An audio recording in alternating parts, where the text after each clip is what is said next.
Really cannot tell you how happy I am to have Tom T. Hall on the line. You there, Tom? Yes, John, how are you? I'm pretty good. What about you? Well, I'm 76 years old, and I'm retired and tired to boot. I live on a farm, and I have chickens, and I raise my own veggies, and my wife and I, Dixie, who's sitting here, by the way, say hello to my old pal, John Law. Hey, John, and who is this Pamela Brown, anyway? It's some woman that came along before you, but he got rid of her quick. I heard you had a hand in it. Well, one way or another, but we won't go into detail.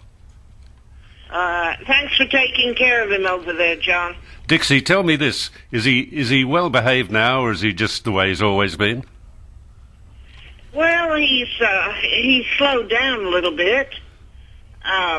We have a lot of fun writing bluegrass songs. We've speeded up, I guess you might say, there. Yeah. But we're having a great life and doing what we want to, and which he's always done anyway, you know. Yeah. He sure has. Again, it's a delight to be able to thank you personally for being such a friend over the years. We think of you fondly. Well, that's very, very kind of you, and I appreciate it. It's lovely to talk to you too, Dixie. Thank you, John. Okay, Tom.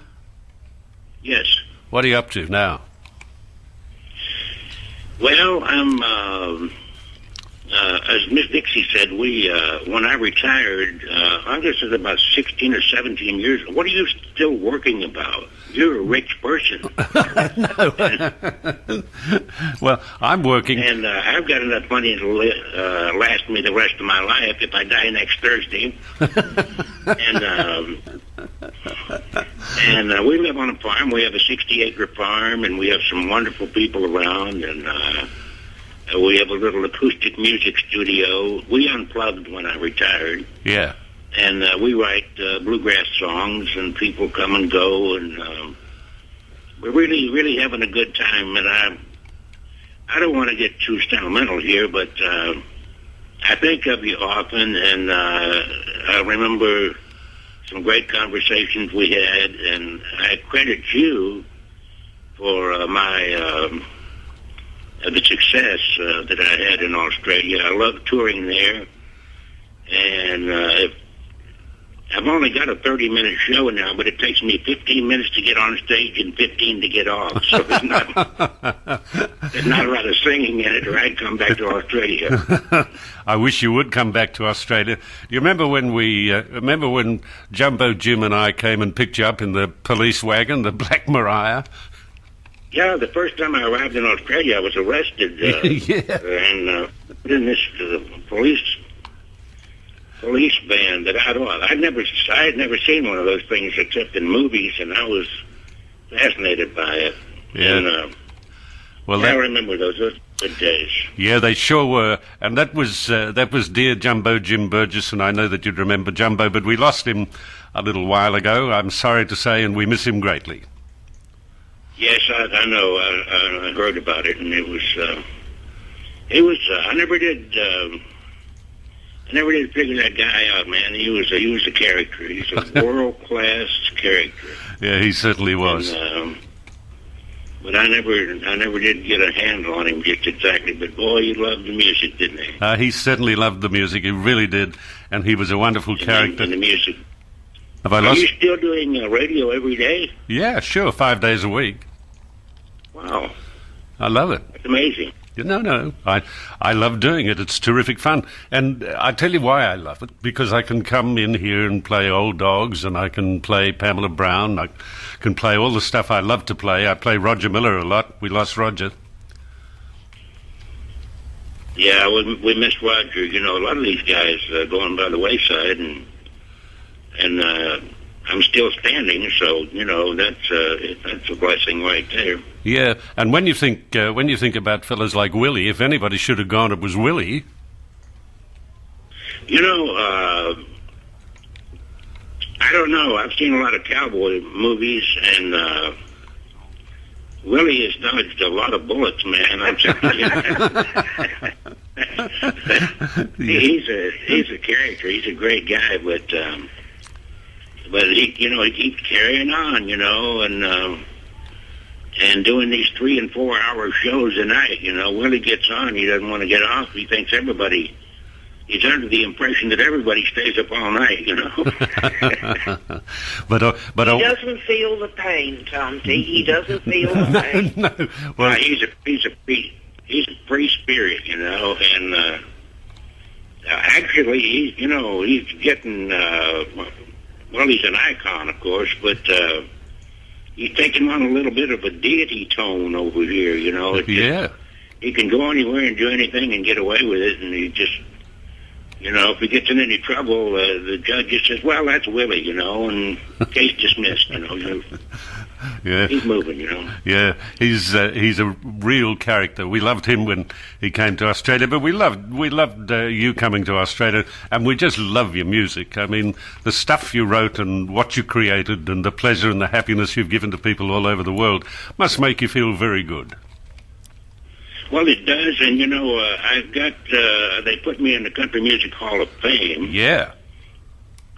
That's, in of course, the business I'm in, that's as far as you can go, that's as high as you can get, so that was a couple of years ago, and I kind of chilled a little bit after that, because I said, well, Willie wrote a song about it, so what can they do to me now, Yeah. And... In fact, I quoted Willie when I accepted the award. I said, well, I'm in the Hall of Fame. I don't know of anybody they kicked out, so I quoted Willie Nelson. I said, what can they do to me now? Yeah. I've had a great life, and we're having a good time here. We live just outside Nashville, about 15 miles. And yeah, well, I think that was where you lived when I came to see you there.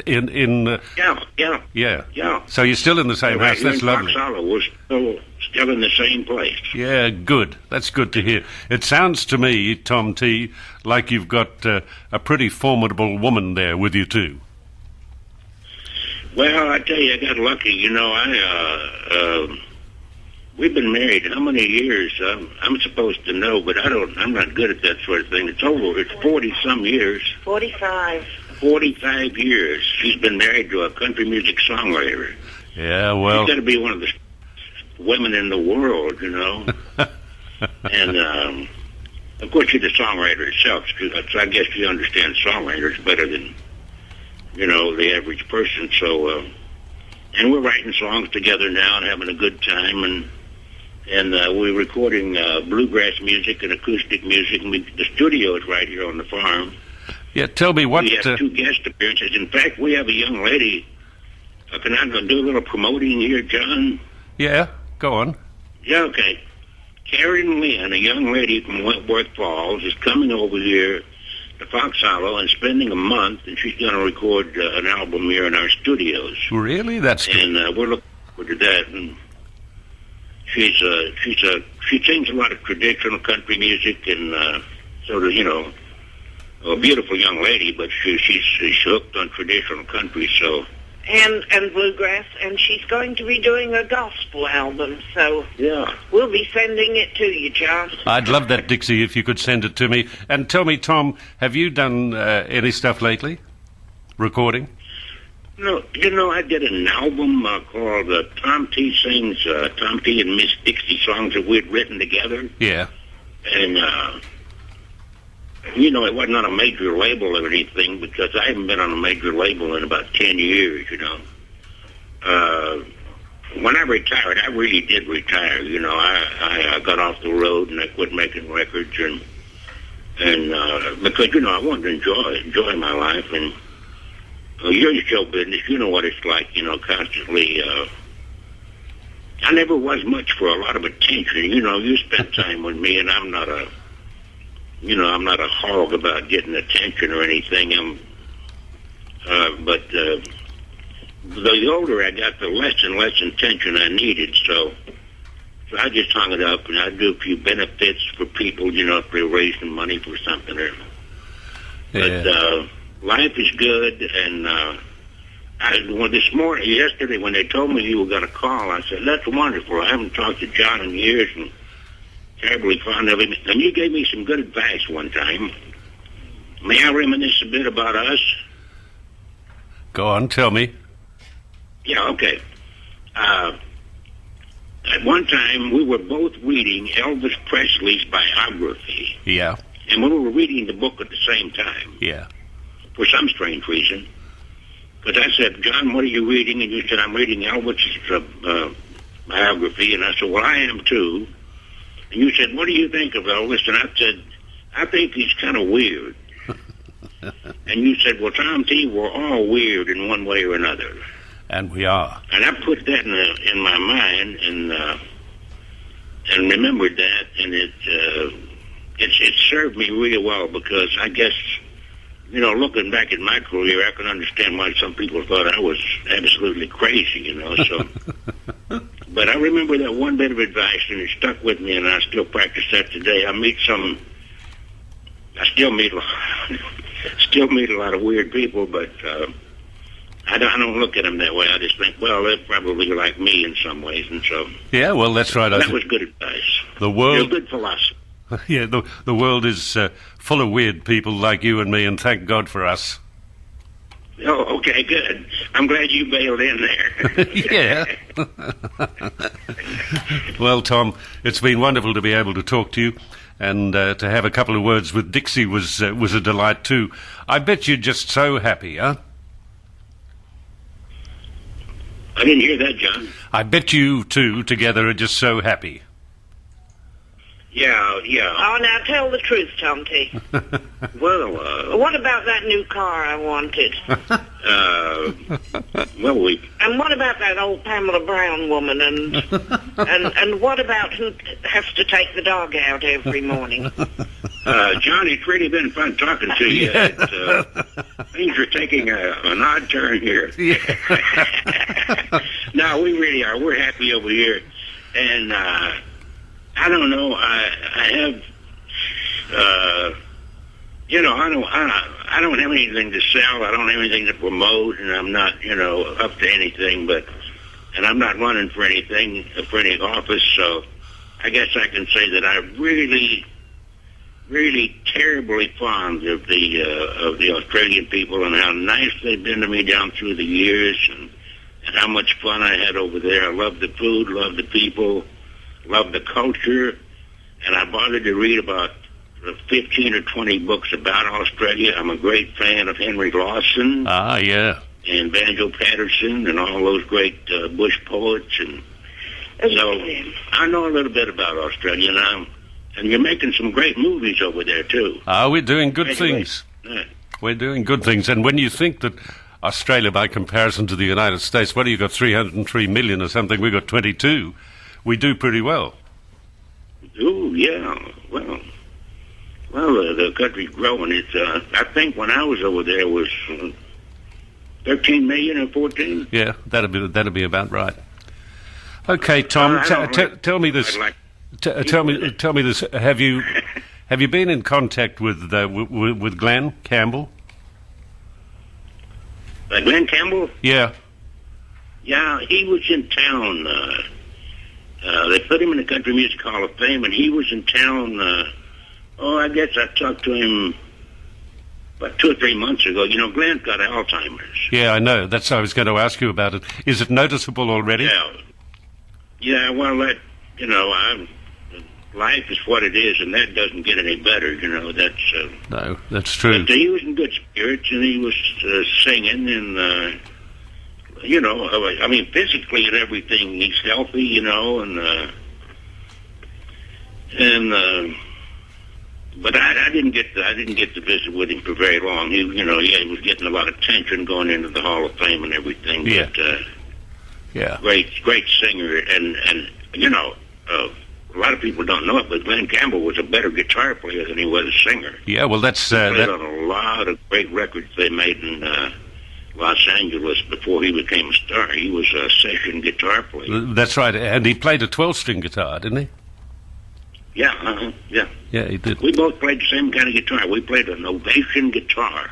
got a round back on it, Oh, yeah. I remember the guitar. turtle or something. I used to play a Gibson. A Gibson. Yeah. That's it. That's a good. That's a world class guitar. If they quit getting their woods in the wrong countries or something. Yeah, they're going to have to cut down some local trees and make some guitars. Yeah, they really should. I wonder where old guitars go. Tom? Yeah. I wonder where old guitars go. I didn't hear that. Where do old guitars go? Yeah, where do they go? Well, regrettably, a lot of them, there's a lot of collectors around the world, and this is something that really irritates me. I'm going to preach a little bit here. Okay. They buy these guitars, and they pay a lot of money for them, and they put them in cases and shove them under the bed. They're collectors. And I think it's profane to take a guitar and put it inside a case in the dark and shove it under a bed. I agree with you. Just because you're collecting it. Guitars ought to be out. Usually when I buy a guitar, if I'm not taking it on the road, I throw the case away and I set the guitar out in the air and let it breathe, and where I can reach and pick it up, So I got a little bit of religion about that. I don't think guitars belong in safes or under beds or locked up in closets. They ought to be out where somebody can play them. Yeah, Instead of collecting, they ought to pick them out and give them to. I agree with you. People who need guitars. Because a guitar really is a kind of living thing, isn't it? Yes. I mean, that's the whole. Once you take the wood and you put it all together and you put some strings on it, it has a character and a voice of its own. It takes on a life, like a great violin, Stradivarius or something. Yeah. And they all have a different tone, and some of them have different songs in them. Yeah. And well, I don't want to get on a rant here, but I don't think they ought to collect. And some of these guitars are not, here in America, and just, they're people come here from all over the world and buy up these old vintage guitars and take them back to all parts of the world and put them under the bed.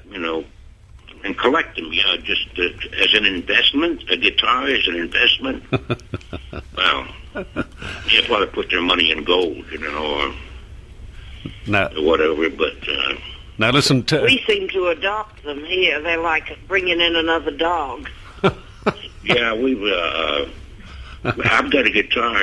I think I roam around this house, and I'm within 15 or 20 feet of a guitar everywhere I go, So, tell me, that's my rant today. You have a lot of ranting on your show over there still, don't you? Yeah, but I rant a bit too.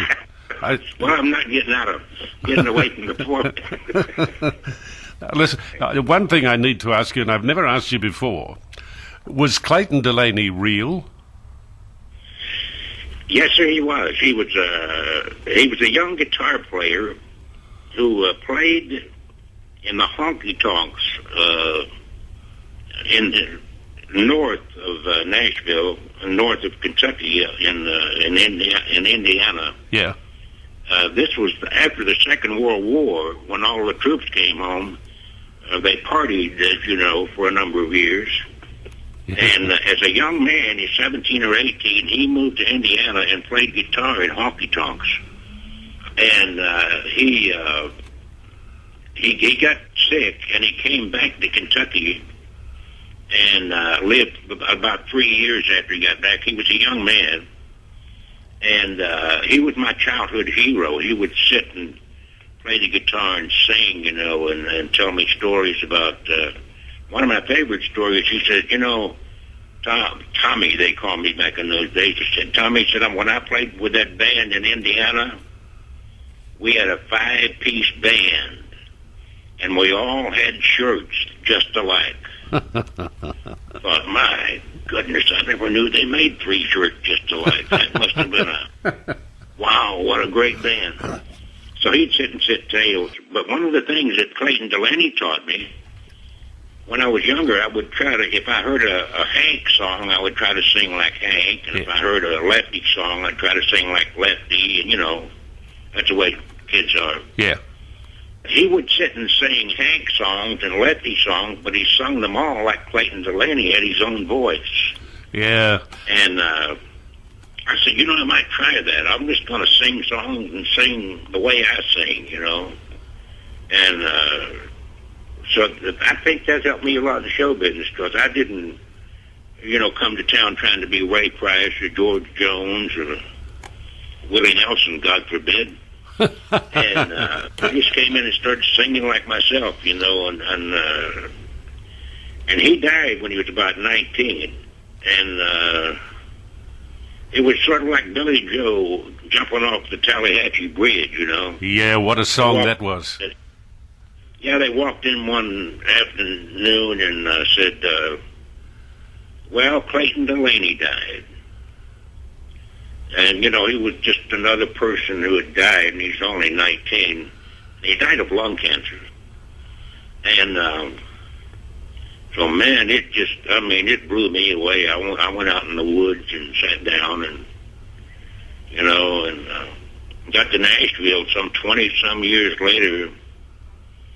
And took me about a year to write that song. That's the longest time I ever spent on a song, because I wanted to get it right, and I just kept putting it off and thinking about Clayton. And then, of course, the way it worked, I sat down one day and picked up the guitar, and I said, I remember the year that Clayton Delaney died. And then it just all went down, all came out at once. But he was really a good, an excellent guitar player and singer. Yeah. Had a great personality and a handsome young man, and I'm glad I could, pay tribute to him and have people all over the world appreciate him and that was about him. And that was really a really good thing to do. And I'll tell you what, it's a really good song. I'll play it in a minute. well, I usually say I thank you and Clayton thanks you. Okay. Now, Tom, I've got to leave you. Dixie, I've got to go. Well, John, take care of yourself and check back in with us. You don't have to stay away so long. And if you call me back here in a year or so, I might think of, I might have done something worth talking about. Okay. Great to hear from you, Boyle. Good to talk to you. And thanks very much, Tom. Yes, sir. Take care. Okay. Bye. See you, John. Okay. Bye, Dixie. Don't say goodbye. We say fare thee well. Fare thee well, Dixie. See you later. See you later.